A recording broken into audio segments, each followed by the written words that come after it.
It's not the first time lawmakers have tried it, but two local lawmakers hope this one sticks. It's a new bill to allow adults in Pennsylvania to use recreational marijuana legally. I talked to Democratic State Rep Dan Frankel about what he thinks this bill would mean. Covered them, and lawmakers have talked about other recreational marijuana bills that they had tried to pass in the past. So what is different about this bill? This piece of legislation has really been a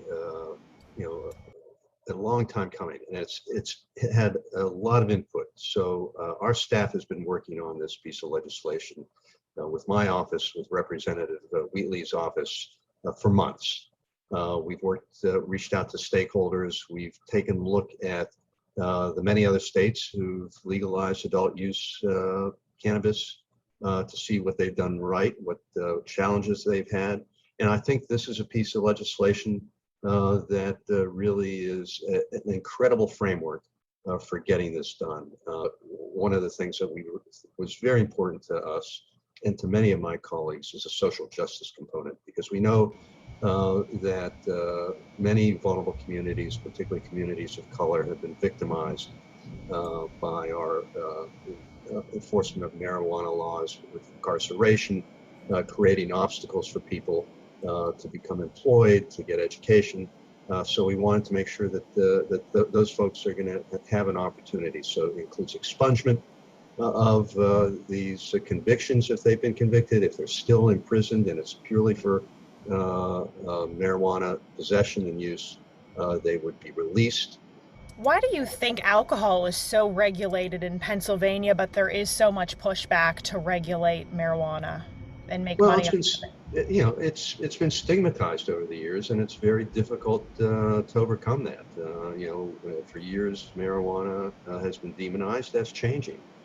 After all, we legalized medical marijuana. That took a number of years to get done, and we see public opinion shifting. I mean, the public understands that criminalizing possession and use by adults of this is counterproductive.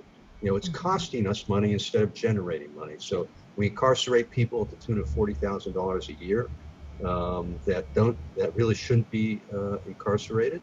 I saw that Attorney General Josh Shapiro was tweeting his support today, and the director of communications for the House Republican caucus responded, expressing that this would jeopardize the safety and the well-being of Pennsylvanians. What's your reaction to that?